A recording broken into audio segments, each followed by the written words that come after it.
தெய்வத்தின் பரிபூரணம் எல்லாம் இயேசுவில் இருக்க கண்டோ. அவருக்குள் ஞானம், மீட்பு, தூய்மை, பொற்கிஷ வைப்பாய் கண்டோ. காலை வேளையிலும் கூட தேவன் நம்மோடு கூட உங்களுக்கும் எனக்கும் ஆண்டவர் உணர்த்தி வைத்த நல்ல காரியத்திற்காக நான் நன்றி செலுத்துகிறேன்.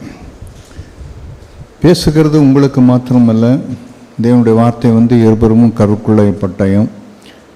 அது உங்களுக்கும் சரி எனக்கும் சரி, அவருடைய வார்த்தை உண்மை உள்ளது. ஆகவே இந்த நாளில் நம்ம காலையில் தேவன் நம்மோடு கூட இடைப்பட்ட காரியம், எனக்கு செவி கொடுக்குற மனுஷன் அவன் பாக்கியவான், நீ எனக்கு செவி கொடுத்தால் நலமாக இருக்கும், நீ நல்லா இருக்கணும்னு தான் நான் இதை உனக்கு பேசுகிறேன், எனக்கு செவி கொடுத்துரு அப்படின்றது தான் நம்ம தேவனுடைய இதயத்தின் இயக்கமாக நாம் பார்த்தோம். இப்போ நமக்கு எல்லாருக்கும் ஒரு கேள்வி வரும், ஆண்டவரே நான் ஏன் செவி கொடுக்காம போகிறேன், ஏன் நான் இப்போ செவி கொடுக்கல அப்படின்னா அதுக்கு ஒரே ஒரு ரீசன் தான் இருக்கும்.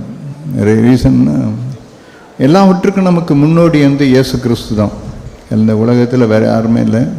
அவர் தான் நமக்கு ஃபோர் ரன்னர், எபிரேய ஆக்கியோனர்னு நம்ம ஆக்கியோன் எழுதும்போது எப்படி எழுதுகிறாருன்னா, நமக்கு முன்னோடியினவர் ஆகிய இயேசு கிறிஸ்து.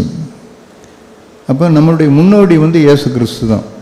இப்போ அவர் எப்படி பிதாவுக்கு செவி கொடுக்கிறவராக இருந்தார் அப்படின்னா, இயேசு கிறிஸ்து இருந்த அவர் ரகசியம் என்னென்னா, யோவானுக்கு எழுதின விசேஷம், யோவானுக்கு எழுதின சுவிசேஷம் என்ன இருக்குன்னா 5ஆம் அதிகாரம். யோவான் எழுதின சுவிசேஷம் 5ஆம் அதிகாரம். 5ஆம் அதிகாரத்தில் 18வது வசனம். அப்பொழுது இயேசு 19வது வசனம், மன்னித்துக்கொள்ளும், 19, யோவான் 5:19. அப்பொழுது இயேசு அவர்களை நோக்கி, மெய்யாகவே மெய்யாகவே நான் உங்களுக்கு சொல்கிறேன், பிதாவானவர் செய்ய குமாரன் காண்கிறது எதுவோ அதையே அன்றி வேறொன்றையும் தாமாய் செய்ய மாட்டார். அதே 30வது வசனம், அதிலே 5:30 ஒரு வார்த்தை, நான் என் சுயமாய் ஒன்றும் செய்கிறதில்லை, நான் கேட்கிறபடியே நியாயம் தீர்க்கிறேன், எனக்கு சித்தமானதை நான் தேடாமல் என்னை அனுப்பின பிதாவுக்கு சித்தமானதே நான் தேடுகிறபடியால் என் தீர்ப்பு நீதியாய் இருக்கிறது. இதுதான் என்னுடைய ரகசியம். ரகசியம் என்னன்னு சொன்னால், இயேசு கிறிஸ்து எப்படி அவர் பிதாவுக்கு அவர் செவி கொடுக்கிறவராக இருந்தார்னு சொன்னால், அவர் செய்த ஒன்று என்ன, இயேசு எந்த காரியத்தையும் தன்னுடைய இஷ்டத்தின்படி செய்ய மாட்டார். இப்போ இதில் நீங்கள் பார்த்தீங்கன்னா, அவர் சுயமாய் ஒன்றும் செய்கிறதில்லை அப்படின்னா என்ன அர்த்தம்னு சொன்னால், சுயமானா என்னன்றது நமக்கு சமயத்தை விளங்காமல் போயிடும்.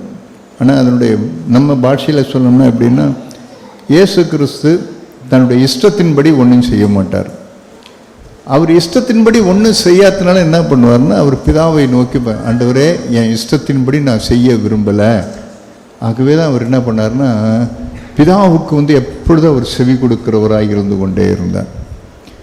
இப்போ நம்ம காலையில் கேட்டது போல், நாங்கள் ஆண்டவருக்கு எப்படி செவி கொடுக்கணும் அப்படின்னா, உங்கள் இஷ்டத்தின்படி நான் செய்ய மாட்டேன், நீங்கள் ஒரு தீர்மானத்தை எடுத்து பாருங்கள், ஆண்டவரே நான் இஷ்டத்தின்படி நான் இனிமேல் செய்ய மாட்டேன் அப்படின்னு உங்கள் உள்ளத்தில் நீங்கள் ஒரு தீர்மானம் எடுக்கும்போது என்ன ஒன்று, அடுத்தது உங்களுக்கு எப்படி எங்கே கொண்டு போகும்னு சொன்னால், ஆண்டவரே நீங்கள் என்ன சொல்கிறீங்க, நான் என் இஷ்டம் வேணாம், உங்கள் இஷ்டம் தான் எனக்கு வேணும் சொல்லுங்கள் அப்படின்னு சொல்லிட்டு என்ன பண்ணுவோன்னா, நாம் தேவனுக்கு செவி கொடுக்கறதுல நம்ம எல்லாரும் நம்ம வளர்கிறவர்களாக இருப்போம்.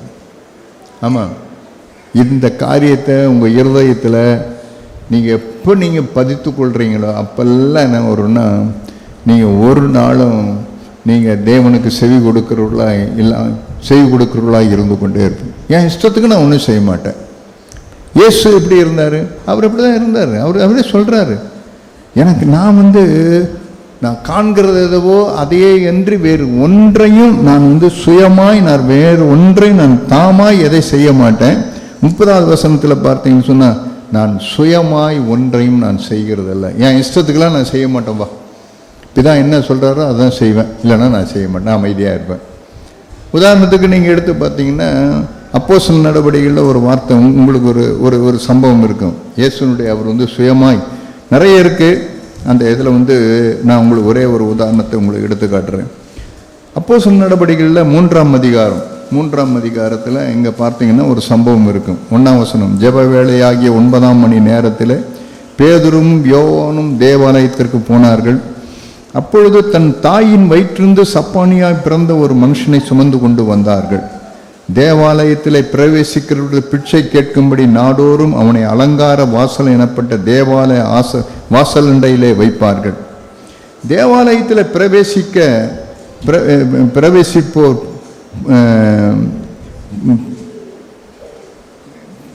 பேதுருவும் யோவானையும் அவன் கண்டு பிச்சை கேட்டான். பேதுருவும் யோவானும் அவனை உற்று பார்த்து, எங்களை நோக்கிப்பார் என்றார்கள். அவன் அவர்களிடத்தில் ஏதாவது கிடைக்கும் என்று எண்ணி அவர்களை நோக்கி பார்த்தான். அப்பொழுது பேதுரு, வெள்ளியும் பொன்னும் என்னிடத்தில் இல்லை, என்னிடத்தில் உள்ளதை உனக்கு தருகிறேன். நசரேயனாகிய இயேசு கிறிஸ்துவின் நாமத்தினாலே எழுந்து நட என்று சொல்லி வலது கையினால் அவனை பிடித்து தூக்கிவிட்டான். உடனே அவனுடைய கால்களும் கரடுகளும் பலன் கொண்டது. அவன் குதித்தெழுந்து நின்று நடந்து குதித்து தேவனை துதித்து கொண்டு அவர்களுடனே கூட தேவாலயத்துக்குள் பிரவேசித்தான். அவன் நடக்கிறதையும் தேவனை துதிக்கிறதையும் ஜனங்கள் எல்லாரும் கண்டு, தேவாலயத்தின் அலங்கார வாசலண்டையிலே பிச்சை கேட்க உட்கார்ந்திருந்தவன் இவன்தான் என்று அறிந்து அவனுக்கு சம்பவித்ததை குறித்து மிகவும் ஆச்சரியப்பட்டு பிரமித்தார்கள். இந்த சம்பவத்தில் தான் இயேசு எப்படி இருந்தார்னு சொல்ல வரேன். ஜெப வேளை 9ஆம் மணி வேளையில் பேதுரும் யோவானும் போகிறாங்க. ஆலயத்தில் ஒருத்தன் உட்காந்து பிச்சை கேட்டுன்னு இருக்கிறான். இந்த பிச்சை கேட்டவன் என்னவோ அன்றைக்கி தான் பிச்சை கேட்டவன் கிடையாது. இவன் இயேசுவின் நாட்களில் அந்த அலங்கார வாசல் இருக்கும்போது அந்த அலங்கார வாசல் பிச்சை கேட்டு உட்கார்ந்து கொண்டிருந்தவன் தான். இயேசு அந்த வழியாகி போகும்போது தான் இந்த பிச்சைக்காரன் இயேசுவையும் பார்த்து, இயேசுவே எனக்கு ஒரு பிச்சை போடுங்க, ஏதாவது ஒன்று போடுங்க அப்படின்னு சொல்லும்போது இயேசுவுக்கு என்ன இருந்திருக்கும்? இரக்கத்தில் ஐஸ்வர்யம் உள்ளவர்.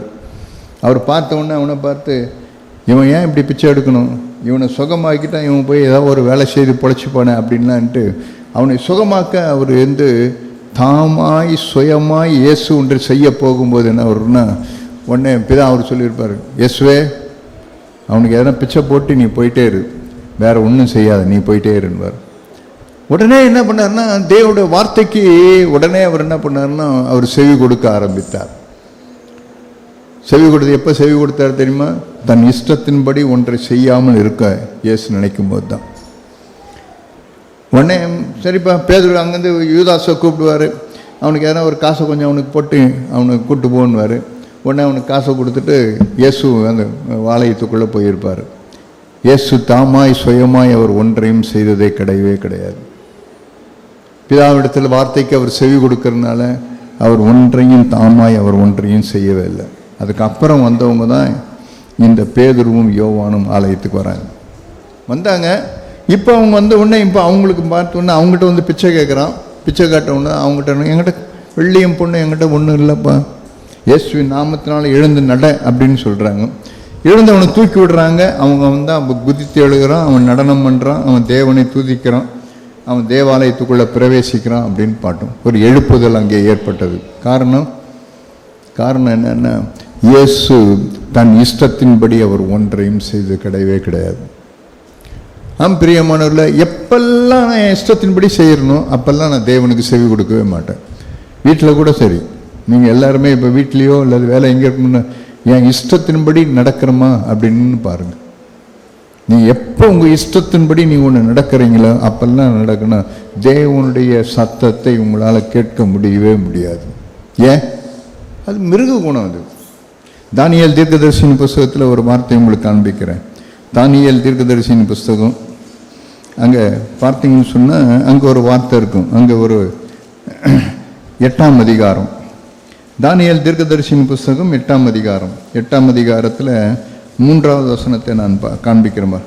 நான் என் கண்களை ஏறெடுத்து பார்த்தேன், இதோ 2 கொம்புகளுள்ள ஒரு ஆட்டுக்கடா ஆற்றிற்கு முன்பாக நின்றது. அதன் 2 கொம்புகளும் உயர்ந்தவைகளாய் இருந்தது. ஆகிலும் அவைகள் ஒன்றை மற்றதை பார்க்கிலும் உயர்ந்திருந்தது. உயர்ந்த கொம்பு பிந்தி முளைத்தெழும்பிற்று. 4வது வசனம் பாருங்க. அந்த ஆட்டுக்கடா மேற்குக்கும் வடக்குக்கும் தெற்குக்கும் பாய்கிறதை கண்டேன். ஒரு மிருகமும் அதன் முன்னே நிற்கக்கூடாதிருந்தது. அதன் கைக்கு தப்புவிப்பாரும் இல்லை. அது தன் இஷ்டப்படி செய்து வல்லமை கொண்டது. பார்த்தீங்களா? நான் தான் சொன்னேன், தன் இஷ்டப்படி ஒன்று செய்கிறாங்கன்னு சொன்னால் அவங்களுக்கு வந்து மிருக குணம் உள்ளவர்கள் அர்த்தம். மிருக குணம் இருக்கிற மனுஷன் தான் என்ன பண்ணுவான்னா இஷ்டத்தின்படி நடப்பான்.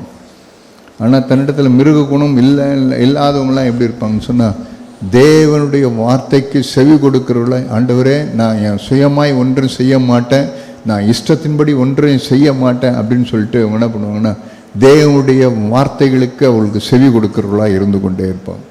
யோசித்து பாருங்க. இப்போ நான் ஏன் தேவனுடைய வார்த்தைக்கு செவி கொடுக்கல அப்படின்னு சொன்னால், ஏதோ ஒரு இடத்துல நான் என்ன பண்ணிருக்கேன்னா என் இஷ்டத்தின்படி இருக்கிறேன் அப்படின்னா, என்னிடத்துல நான் மனுஷியமாக நான் வந்து தேவ குணம் எங்கிட்ட இருக்கிறதுக்கு எல்லாம் எங்கிட்ட என்ன இருக்குன்னா மிருகத்தினுடைய குணத்தை நான் உடையவனாக இருக்கிறேன். மிருகத்துக்கெல்லாம் ரொம்ப இருக்கிறது. மிருகத்துக்கு என்னென்னா அதுக்கு சில ஹேபிட்லாம் உண்டு. மிருகத்துக்கு சில ஹேபிட்லாம் உண்டு. நல்லா சாப்பிடும், நல்லா தூங்கும், நல்லா பெருந்தண்டி இருக்கும், நல்லா சாப்பிடும், நல்லா தூங்கும். அது மாத்திரம் இல்லை, நல்லா சண்டை போட தெரிஞ்சுக்கும். யாருன்னா ஒருத்தர் இருந்தாங்கன்னா பார்த்தீங்கன்னா நல்லா சண்டை போடும். அது அநேக சூழ்நிலைகளில் என்னுடைய இஷ்டத்தின்படி நடக்கிறதுனால தான் என்ன வரும்னா, நான் சண்டை போடுகிறவனா நான் இருந்து கொண்டே இருப்பேன். இயேசு கிறிஸ்துனுடைய சகோதரன் தான் யாக்கோபு. அவர் மற்ற எல்லா சீஷர்களும் அவரோடு கூட 3.5 வருஷம் தான் இருந்தாங்க. ஆனால் இவர் தான் இயேசு கிறிஸ்துடைய 20 வருஷத்துக்கு மேலாக இயேசுவையே உற்று நோக்கி பார்த்தவர். தன் சகோதரனை குறித்து எழுணுன்னா அவருக்கு ஒரு வேதாகமத்தை அவர் எழுதி வச்சிருக்கலாம். ஆனால் அவர் என்ன பண்ணார்னா அப்படி எழுதாமல் தன் சகோதரத்தில் கண்டதை ரத்தன சுருக்கமாக எழுதினார். எழுதும்போது தான் அவர் எழுதினார் யாக்கோபு. வேதத்தில் பார்த்தீங்கன்னு சொன்னால் யாக்கோபினுடைய நிருபம் தான் அவர் எழுதுனது. வேதத்தில் வேத பண்டிதர்கள், நம்முடைய மூத்த சகோதரன், நம்முடைய ஆவிக்குரிய தகப்பனாக சகரியா போன சொல்லுவார், புதிய ஏற்பாட்டில் முதல்ல எழுதப்பட்ட புத்தகம் எதுன்னு கேட்டால் மத்திய எழுதின சுவிசேஷம் கிடையாது. புதிய ஏற்பாட்டில் முதல்ல எழுதின புத்தகம் யாக்கோபு எழுதின புத்தகம் தான். முதலாக எழுதப்பட்டது யாக்கோபின் புத்தகம். இந்த யாக்கோபின் புத்தகத்தில் அட்லீஸ்ட் மாதத்துக்கு ஒரு தடவையாவது நீங்களும் நானும் ஒரு தடவையாவது மாதத்துக்கு வாசிக்கிறது மிகவும் நல்லது. ஏன்னு சொன்னால், இதெல்லாம் நான் அனுதினமும் நான் வாழ்கிறது நான் எப்படிலாம் என்னுடைய வாழ்க்கையில் அனுதினமும் நான் இருக்கணும், இல்லைன்னா அந்த இதில் நான் எப்படி என்னுடைய வாழ்க்கையில் நான் வாழணுன்றத ரத்தன சுருக்கமாக எழுதப்பட்டது இந்த புத்தகத்தில் மாத்திரம்தான். அதில் தான் அவர் எழுதின 4ஆம் அதிகாரத்தில் 4ஆம் அதிகாரம், யாக்கோபு 4ஆம் அதிகாரம், உங்களுக்குள்ளே யுத்தங்களும் சண்டைகளும் எதினால் வருகிறது. யோசித்து பாருங்க. ஏன் நான் 2 பேரும் சண்டை போட்டுக்கிறோம்? சகோதரருக்கு சண்டை போட்டுக்கிறோம், சகோதரிகளுக்கு சகோதரிகள், அல்லது புருஷன் பொண்டாட்டி 2 பேரும் சண்டை போட்டுக்கிறோம், அக்கா தம்பிங்க 2 பேர். இல்லைன்னா ஏன் ஒருத்தருக்கு ஒருத்தர் ஊரில் மற்ற இடத்துல ஏன் ஒருத்தருக்கு ஒருத்தர் நம்ம சண்டை போட்டுக்கிறோம்? அவர் சொல்றாரு, உங்களுக்குள்ள யுத்தங்களும் சண்டைகளும் எதனால் வருகிறது? உங்கள் அவயங்களில் போர் செய்கிற இச்சைகளினால் அல்லவா? நீங்கள் இச்சித்து உங்களுக்கு கிடைக்கவில்லை, நீங்கள் கொலை செய்தும் பொறாமை உள்ளவர்களாயிருந்தும் அடையக்கூறாமற் போகிறீர்கள். நீங்கள் சண்டையும் யுத்தமும் பண்ணியும் நீங்கள் விண்ணப்பம் பண்ணாமல் இருக்கிறதுனாலே உங்களுக்கு சித்திக்கிறதில்லை. நீங்கள் விண்ணப்பம் பண்ணியும் உங்கள் இச்சைகளை நிறைவேற்றும்படி செலவழிக்கும் என்று தகாத விதமாய் விண்ணப்பம் பண்ணுகிறபடினால பெற்றுக்கொள்ளாமல் இருக்கிறீர்கள். பார்த்துருக்கீங்களா? ஏன் சண்டை வருது? சண்டை எதுக்காக வருதுன்னு சொன்னால், என்னுடைய இஷ்டத்தின்படி நடக்கணும், அதனால தான் சண்டை வர்றது. இயேசு சண்டை போட்டிருப்பாரான்னு யோசித்து பாருங்க. அவன் பார்க்குறாரு, அவர் தன் சகோதரன் சண்டை போட்டதை ஒரு நாள் அவர் பார்த்ததே கிடையாது. அதனால தான் அவர் எழுதினாரு. ஏன் அது மாதிரி இயேசு சண்டை போடலன்னு சொன்னால், இயேசு ஒரு நாள் என்ன பண்ணுவான்னா தன் இஷ்டத்தின்படி நடக்க மாட்டார். சின்ன பிள்ளையா இருக்கும்போது இருந்து அவருக்கு விவரம் தெரிஞ்சு அவர் வளர்ந்து அவர் நல்லா வளரும் போதும் அவர் மாம்சத்தில் இருந்த நாட்களில் அவர் எப்படி இருந்தார்னா ஒரு நாளும் ஒரு மனுஷன் கூட அவர் சண்டை போடவே மாட்டார். யாரோட கூட, தன்னுடைய தம்பி இருக்கட்டும், தன்னுடைய தங்கச்சி இருக்கட்டும், தன் தாய் இருக்கட்டும், தன் தகப்பன் இருக்கட்டும், யாரோடு கூட ஏசு என்ன பண்ண மாட்டேன்னா அவர் சண்டையே போட மாட்டார். ஆமாம், சண்டை போடுறவங்களுக்கெல்லாம் எப்படி இருக்குன்னா ஜாக் சொல்வார் ஒரு வார்த்தை, சண்டை போடுற மனுஷனுக்கு சாத்தானோடு கூட யுத்தம் பண்ணுறதுக்கு நேரமே இருக்காதான். ஏன் அப்படின்னு சொன்னால் அவன் சாத்தான் என்ன பண்ணுவான்னா என் வேலையை இவரே செய்துடுறாருப்பா, அதனால் இவர் அவங்களோட கூட சண்டை போட்டுங்கிறாரு, அப்புறம் எங்கிட்ட எங்கே இவருக்கு நேரம் இருக்க போகுதுன்னு சொல்லிட்டு என்ன பண்ணுவான்னா அவன் என்ன பண்ணுவான்னா அவன் அமைதியாக இருந்துடணும். அந்த வார்த்தை என்னை ரொம்பவாய் பாதிக்கும். எப்பெல்லாம் நீ மனுஷனோடு கூட நீ சண்டை போடுறியோ அப்பெல்லாம் உனக்கு என்ன ஒன்று சாத்தானோடு கூட நீ யுத்தம் பண்ணுறதுக்கு உனக்கு நேரமே இருக்காது. நீ அவன் அமைதியாக இருந்துப்பான். நீங்கள் உட்காந்து நீங்கள் யோசித்து பாருங்கள், நீங்கள் எல்லாம் நீங்கள் உட்காந்துருக்கிற நீங்கள் வெளிப்படையாக சண்டை போடல, கரண்ட் எடுத்து அடிக்கலை, இல்லாத கை நீட்டி அடிக்கலை, வேறு எதுவும் பண்ணல, ஆனால் வார்த்தையினால் யுத்தம் பண்ணுகிற மனுஷர்களாக இருக்கிறீங்களே. இந்த யுத்த மனுஷர்கள்லாம் பைபிள் என்ன தெரியுமா சொல்லியிருக்கு, வேதம் பார்த்து ஒரு வார்த்தை சொல்லுது, இந்த யுத்த மனுஷர்கள்லாம் என்ன பண்ணுவாங்கன்னா அவங்க ஒரு நாளும் இளைப்பாறுதலுக்குள்ளே பிரவேசிக்கவே மாட்டாங்க.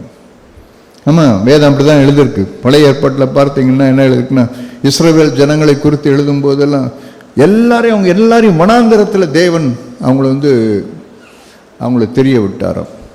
எக்கோ வருது. அவங்க எல்லாரையும் என்ன பண்ணாங்களா வனாந்தரத்தில் அவங்கள தெரிய விட்டாராம் ஆண்டவர். ஏன் அவங்க வனாந்தரத்தில் தெரிய விட்டார் தெரியுமா? இந்த யுத்த புருஷர்கள் இந்த வனாந்தரத்தில் சாகிற வரைக்கும் அவன் ஒருத்தனையும் அவன் கானான் தேசத்துக்குள்ளே பாலும் தேனும் ஓடுகிற தேசத்தில் நான் அலோவ் பண்ண மாட்டேன்னாரு. பிரியமானவர்களே, எப்பெல்லாம் உங்களுக்குள்ளும் எனக்குள்ளும் யுத்தமும் எங்களுக்குள்ள நம்ம சண்டையும் வருதோ அப்பெல்லாம் என்ன இருக்குன்னா வீட்லேயும் சரி சபையிலையும் சரி எந்த இடத்துலையும் போனாலும் என்ன இருக்குன்னா இளைப்பாறுதல் என்பது இருக்கவே இருக்காது, ஒரு நாள் இருக்காது.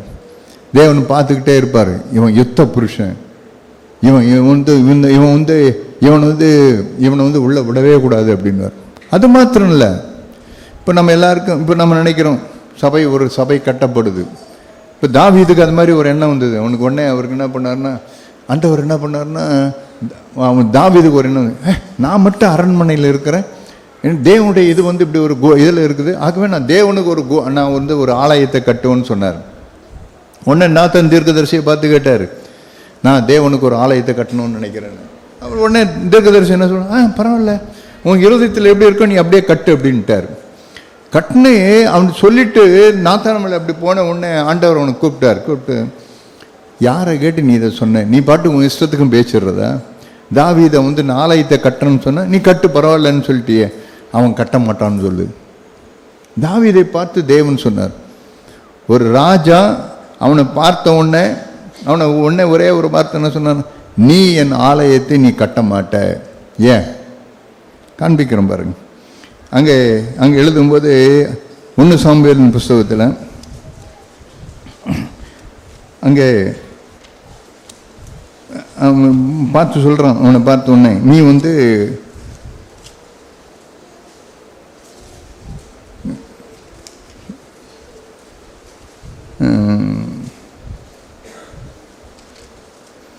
தாவீது ஆலயத்தை கட்ட போகும்போது இல்லை நீ கட்ட மாட்ட அப்படின்னு சொன்னார். 1 ராஜாக்களின் புஸ்தகம் நினைக்கிறேன்.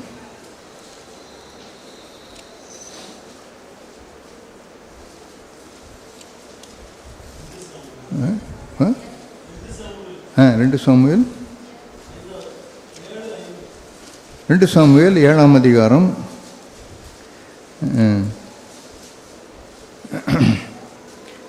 அங்கே பார்த்தீங்கன்னா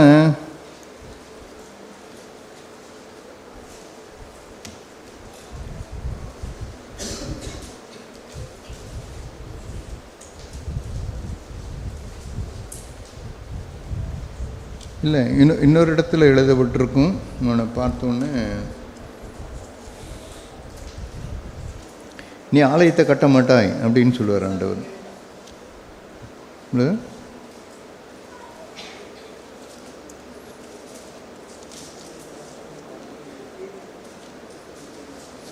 நாளாகமமா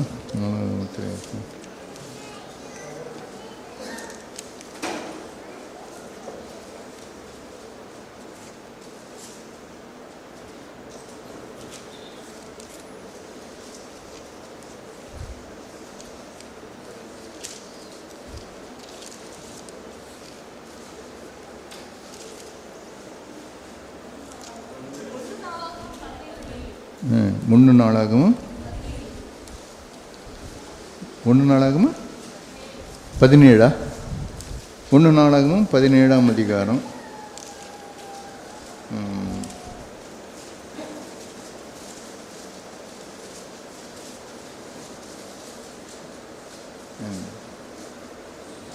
ஓகே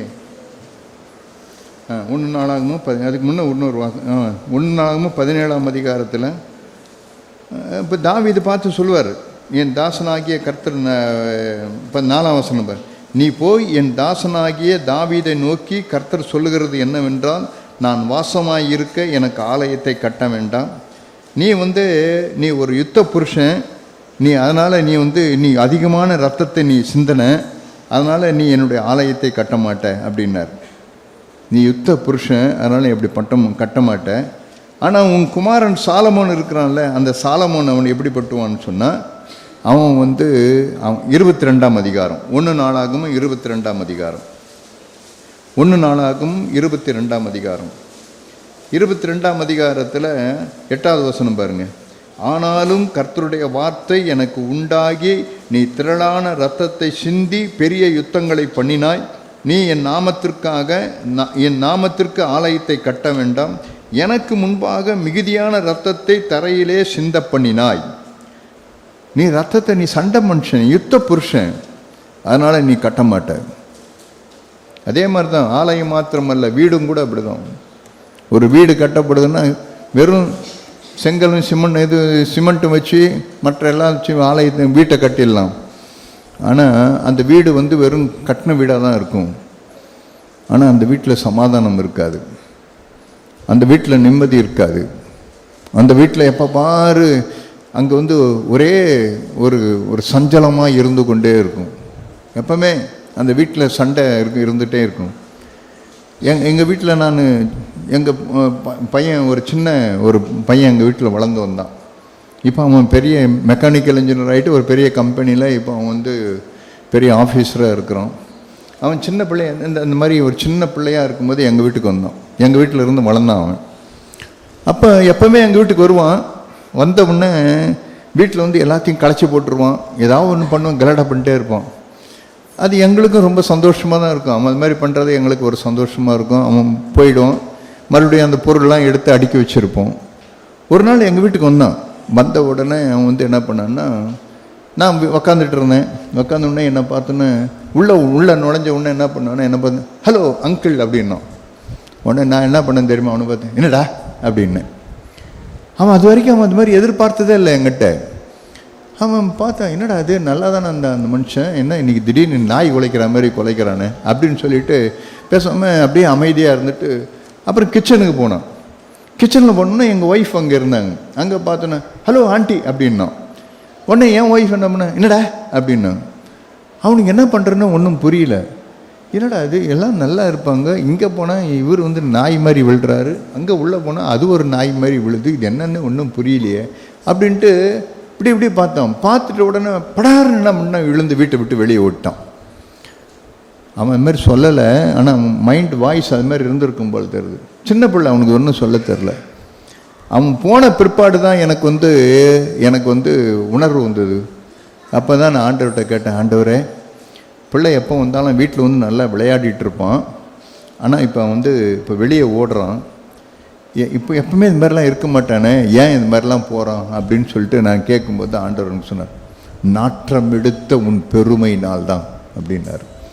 என்ன அப்படி நாற்றம் எடுத்த பெருமை எங்கே இருந்ததுன்னு சொன்னால், அப்போ தான் நாங்கள் 2 பேரும் சண்டை போட்டுங்கிறோம். நானும் என் ஒய்ஃபும் சண்டை போட்டு, நான் ஹாலில் உக்காந்துக்கிறேன், என் ஒய்ஃப் கிச்சனில் உக்காந்துக்கிறேன்.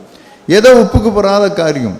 இதை எதுக்கு சொல்ல வரேன்னா, வீட்டில் புருஷனும் பொண்டாட்டியும் நீங்கள் வித்தியாசமான ஆவியில் இருந்தீங்கன்னா அதில் பாதிக்கப்படுகிறது உங்கள் பிள்ளைகள் தான், வேறு ஒன்றுமே கிடையாது. அதை அவங்களுக்கு சொல்ல தெரியல. ஆனால் அந்த ஆவியை அவங்க பருகுறானுங்க. அந்த ஆவியை அவங்க பருகும்போது அவங்களுக்கு அது பிடிக்கல. அதனால் என்ன பண்ணாங்கன்னா படாரணிலேருந்து வெளியே போயிட்டோம். வீட்டில் ஒரு ஆவி தன் இஷ்டத்தின்படி செய்யாத ஒரு ஆவியில் ஒரு புருஷனும் ஒரு மனைவியும் இருக்கும்போது என்ன நடக்குன்னு சொன்னால், பிள்ளைகள் அந்த இடத்துல செழிப்பாய் வளர்ந்து கொண்டே இருப்பாங்க. அவங்க கற்றுக்கொள்ளவே மாட்டாங்க. அவனுக்கு சண்டைன்றது என்னன்னே தெரியவே தெரியாது. அதனால்தான் யோபு ஒரு வார்த்தையை சொன்னார், உங்கள் ஆவியை குறித்து நீங்கள் எச்சரிக்கையாக இருங்கன்னு சொன்னார். யோபுவின் நண்பர்கள்லாம் பேசும்போதெல்லாம் யோபு பார்த்து உடனே சென்ஸ் பண்ணிட்டு என்ன பண்ணுன்னா, உன்னிலிருந்து புறப்பட்ட ஆவி யாருடையதுன்னு கேட்டார். உன் ஆவி சரியில்லையே, நீ யுத்த மனுஷனாக இருக்கிறிய, நீ சண்டை போடுறவனா இருக்கிறிய, நீ இப்படி இருக்கிறதுனால தான் அந்த மாதிரி இந்த பிள்ளைங்கள்லாம் பாதிக்கப்படுறானுங்க. நான் நிறைய தான் சொல்லுவேன், வீட்டில் இருக்கும்போதே நிறைய பெற்றோர்கள்ட்ட சபையில் வரும்போது சொல்லுவேன், முதல்ல உங்கள் ஆவியை குறித்து எச்சரிக்கையாக, வீட்டில் இருக்கிறீங்களா உங்கள் ஆவியை குறித்து எச்சரிக்கையாக இருங்க. நீ வீட்டில் வாக்குவாதம் பண்ணுற பிள்ளையா, அல்லது சண்டை போடுகிறவளா, இல்லது குறை சொல்கிறவா, குற்றம் சொல்கிறான்னா அதை பார்த்துட்டே இருப்பான். அவனுக்கு சொல்ல தெரியாது. அவனுக்கு சொல்ல தெரிஞ்சால் அவன் நம்ம உங்ககிட்ட என்கிட்ட சொல்லிவிடுவானுங்க. சின்ன பிள்ளைங்க அவனுக்கு சொல்ல தெரியாது. அதனால் அந்த நாத்தை அவனுக்கு சகிக்க முடியாது. அதனால தான் அவனுக்கு விழுந்து வெளியே ஓடணும். அன்றைக்கி நான் நீங்கள் மனம் திரும்பின ஆண்டவரே, நான் ஜாக்கிரதையாக இருக்கணும், எங்கள் வீட்டில் இருக்கும்போது வீடு கட்டப்படணும் அப்படின்னு சொல்லிட்டு, ஆண்டவரே நான் யுத்தம் பண்ணாத ஒரு புருஷனாக, யுத்தம் பண்ணாத ஒரு புருஷியாக நான் இருந்து கொள்ள இருக்கணும். எப்பெல்லாம் நான் அந்த யுத்தத்திலேருந்து நான் விடுதலை ஆகிறனோ அப்பெல்லாம் ஆண்டவர் என்ன பண்ணுவார்னா, என்னை பாலும் தேனும் ஓடுகிற கானான் தேசத்தில் தேவன் கொண்டு போவார். அதே போல தான் தேவன் தாவீதை பார்த்து வீடு கட்டப்பட, நீ ஆலயத்தை கட்டாத அப்படின்னு சொல்லிட்டார். அப்போ யார் தான் கட்டுறது? அடுத்த வசனம் பாருங்க. அடுத்த வசனம் என்ன? 9ஆம் வசனத்தில், இதோ உனக்கு பிறக்க போகிற குமாரன் அமைதலுள்ள புருஷனாய் இருப்பான், சுற்றிலும் இருக்க அவன் சத்துருக்களை எல்லாம் விலக்கி அவனை அமர்ந்திருக்க செய்வேன், ஆகையால் அவன் பேர் சாலமோன் எனப்படும், அவன் நாட்களில் இஸ்ரவேலின் மேல் சமாதானத்தையும் அமெரிக்கையும் அருளுவேன். ஏன் தேவன் சமாதானத்தையும் அமெரிக்கையும் அருளுகிறார்? ஏன்னு சொன்னால் அவன் யுத்த புருஷன் கிடையாது. எடுத்துட்டு தான் அவன் என் நாமத்திற்காக ஆலயத்தை கட்டுவான். அவன் தான் கட்டுவான், அவன் தான் என் ஆலயத்தை கட்டுவான். அப்படிப்பட்ட மனுஷர்கள் தான் தேவனுடைய ஆலயத்தை கட்ட முடியும். எனக்கு பிரியமானவர்களே, நான் காலைல சொன்ன அந்த செய்தின்னு போல தான், எனக்கு தேவனுக்கு நான் செவி கொடுக்குறவனா இருக்கணும்னு சொன்னால், நான் ஒரு நாளும் என் இஷ்டத்தின்படி நான் செய்யாதவனாக இருக்க நான் பழகிக்கொள்ளணும். உங்களுக்கு அநேகருக்கு ஒரு வாஞ்சை இருக்கும், பிரதர் எங்கள் பிள்ளைங்கள்லாம் தேவனுக்கு முன்பாக நிற்கணும், எப்பொழுதும் எங்கள் பிள்ளைங்க தேவனை அறிகிற அறிவில் வளரணும், தேவனுக்கு முன்பாக என் பிள்ளைகள் நிற்கணும் அப்படின்ற உங்களுக்கு ஏக்கம் உங்களுக்கெல்லாம் இருந்ததுன்னா, ஒரே ஒரு வார்த்தையை உங்களுக்கு காண்பிக்கிறேன். நீங்கள் இந்த வார்த்தையை நீங்கள் வீட்டில் போய் நீங்கள் தியானிச்சு பாருங்கள். இது என்னுடைய ஃபேவரட்டான ஒரு சப்ஜெக்ட், ஒரு என்ன சாப்டர் இது. எரேமியா 35ஆம் அதிகாரம். எரேமியா தீர்க்கதரிசியின் புஸ்தகம் 35ஆம் அதிகாரம். இந்த 35ஆம் அதிகாரத்தில் கடைசி வசனம் வாசித்து பாருங்க. 35:19, ஆதலால் சகல நாட்களிலும் எனக்கு முன்பாக நிற்கத்தக்க புருஷன் ரேகாபின் குமாரனாகிய யோனதாபுக்கு இல்லாமற் போவதில்லை என்று இஸ்ரவேலின் தேவனாகிய சேனைகளின் கர்த்தர் சொல்லுகிறார் என்றான். இந்த ஒரு வார்த்தை இதை யோசித்து பாருங்க. இது தேவன் கொடுத்த ஒரு ப்ராமிஸ். அவர் என்ன இருக்காருன்னா, சகல நாட்களிலும் அப்படின்னா 365 நாட்களும், ஒவ்வொரு நாளும் ஒவ்வொரு இதுலேயும் எனக்கு முன்பாக, தேவனுக்கு முன்பாக நிற்கத்தக்க ஒரு புருஷன் ரேகாபின் குமாரனாகிய யோனதாபுக்கு இல்லாமற் போவதில்லை என்று இஸ்ரவேலின் தேவனாகிய சேனைகளின் கர்த்தர் சொல்லுகிறார். தேவனே இதை சொல்றார். தேவனே சொல்றார். ஒரு பிள்ளை உன் சந்ததியில், உன் குடும்பத்தில் ஒரு பிள்ளை ஒன்றும் இல்லை, உன் பிள்ளைகள் எல்லாருமே எனக்கு முன்பாக அவன் நின்று கொண்டே இருப்பாங்க ஒவ்வொரு நாளும். அப்படின்னா எதனால் ஆண்டவர் இந்த வார்த்தையை சொன்னார்? இது மாதிரி அந்த முழு அதிகாரத்தை வாசித்து பாருங்க. உங்களுக்கு சுருக்கமாக சொல்கிறதில்ல. அதில் என்ன இருக்குன்னா, ஒரு ரேகாபின் புத்திரர் ஒருத்தர் இருப்பாங்க. அவங்களோட பழக்கம்லாம் என்னென்னா, அவங்க தகப்பனாகிய ரேகாப் என்ன சொல்லுவார்னா, இந்த பூமியில் நீ இருக்கும் பொழுதெல்லாம் நீ திராட்சரசம் குடிக்கக்கூடாது, நீங்கள் வந்து வீட்டை கட்டக்கூடாது, விதையை விதைக்கக்கூடாது, திராட்சை தோட்டத்தை நாட்டக்கூடாது, அதை கையாளாலும் உங்கள் எல்லா நாட்களிலும் கூடாரங்களில் குடியிருப்பீர்களாக என்று கட்டளையிட்டான். 7வது வசனம் பாருங்க, 35:7. அவன் அதான் சொன்னான், எப்போ உங்கள் இஷ்டத்துக்கு நீங்கள் எதுவும் பண்ணிடாதீங்க. நீங்கள் இந்த பூமியில் இருக்கிற நாளெல்லாம் என்ன பண்ணுங்க, திராட்சை ரசம் குடியாதீங்க, அது இருக்குதுன்னு சொல்லிட்டு குடிக்காதீங்க. நீங்கள் வீட்டை கட்டாமலும் விதையை விதையாமலும் திராட்சை தோட்டத்தை நாட்டாமலும் அதை கையாளாமலும் உங்களுடைய எல்லா நாட்களிலும் கூடாரங்களில் குடியிருப்பீர்களாக. உடனே அவங்க என்ன பண்ணாங்கன்னா இதே மாதிரி அவங்க செய்தாங்க. அவங்க இஷ்டத்தின்படி அவங்க நடக்கலை. அவங்க முன்னோர்கள் என்ன சொன்னாங்களோ அதுக்காக நான் வீட்டை கட்டக்கூடாது, நான் வயல் வேலை செய்யக்கூடாது, அதெல்லாம் நான் சொல்ல வரல. அன்னைக்கு அவனுக்கு அதை சொன்னார். அவனுக்கு ஸ்பெசிஃபிக்காக அன்றைக்கி அவங்க அப்பா அவங்க சொன்னது, அது அவங்க மூதாதையர் அவனுக்கு சொன்னது, நீ இப்படி இருந்துக்க. அதனால் அவனுக்கு எப்படி இருந்திருப்பான்னு நினைக்கிறீங்க? நான் எல்லாம் இப்படி கற்பனை பண்ணி பார்ப்பேன். சப்போஸ் அவன் ஒரு கூடாரத்தில் குடியிருக்கிறான், பக்கத்தில் ஒருத்தன் பெரிய அப்பார்ட்மெண்ட் கட்டுறான், அப்போ அவனுக்கு எப்படி இருந்திருக்கும்? என்ன ஏய் நீ என்னையா இன்னும் கூடாரத்தில் குடியிருக்கிற, நான் பாரு அப்பார்ட்மெண்ட்டில் கட்டி எப்படி இருக்கிறோம் பாருன்னா இவன் என்ன சொல்லியிருப்பான் அவனை பார்த்து? எப்போ உனக்கு ஆண்டவர் உனக்கு அப்பார்ட்மெண்ட் கட்டுறதுக்கு உனக்கு ஆண்டவர் கிருபை கொடுத்தாரு, அதனால் நீ அப்பார்ட்மெண்ட் கட்டுற. எனக்கு ஆண்டவர் இதுதான் கூடாரத்தான் போட்டிருக்காரு, அதனால நான் கூடாரத்தில் இருக்கிறேன். இதில் போய் என்ன இருக்குது யோசித்து பாருங்க. அவனுக்குள்ளே எப்படி இருந்ததுன்னு சொன்னால், அவன் நான் எங்கள் அப்பா எனக்கு இது மாதிரி சொல்லியிருந்தாலும் நானும் கட்டியிருப்பேன், ஆனால் எனக்கு சொன்னது கூடாரத்தில் குடியிருந்தான் சொன்னார். ஆகவே நான் இஷ்டத்தின்படி நான் ஒன்றையும் செய்ய மாட்டேன், நான் இந்த கூடாரத்தில் நான் குடியிருப்பேன்னு சொல்லி அவன் அந்த கூடாரத்தில் இருந்தான். அதனால தான் ஆண்டவர் அவனை பார்த்து சொன்னார், நீ இப்படிலாம் தேவனுடைய வார்த்தைக்கு நீ கேட்டு உன் இஷ்டத்தின்படி நடவாமல் உங்கள் அப்பா உனக்கு என்ன சொன்னார் நீ அதன்படி நடந்தல்ல, அதனால் உன் பிள்ளைங்க என்னாலும் எப்பொழுதும் எனக்கு முன்பாக நிற்கத்தக்க புருஷன் ரேகாபின் குமாரனாகி உனக்கு இல்லாமல் போவதில்லை என்று இஸ்ரவேலின் தேவனாகி கர்த்தர் சொல்லுகிறார் அப்படின்னு சொன்னோம். நீங்களும் அப்படிப்பட்டவர்களாக இருந்துருங்க. இஷ்டத்தின்படியெல்லாம் ஒன்றும் செய்யாதீங்க. மிருகத்தினுடைய குணங்கள்லாம் இருக்க வேண்டாம். ஆண்டவரே பவுலை போல இருந்துருங்க. ஆண்டவரே என் இஷ்டத்தின்படி நான் செய்ய வேண்டாம். இயேசுவை போல இருந்துருங்க. ஆண்டவரே நான் இஷ்டத்தின்படி இருந்துட வேண்டாம். புல்பிட்டில் ஒரு வார்த்தை எழுதி வச்சுருக்கேன், இயேசு கிறிஸ்துவில் இருந்த சிந்தையே உங்களில் இருக்க கடவுதுன்னு சொல்லி. அவருடைய சிந்தை என்ன தெரியுமா? இயேசு நிறைய அவருடைய சிந்தை, பாடுபடுகிறத ஒரு சிந்தை, தனக்கெனு வாழாமல் இருக்கிறத அவருடைய சிந்தை. இயேசுனுடைய சிந்தை என்ன தெரியுமா? தன் இஷ்டத்தின்படி ஒரு நாள் அவர் நடக்கவே மாட்டார். ஆமென்.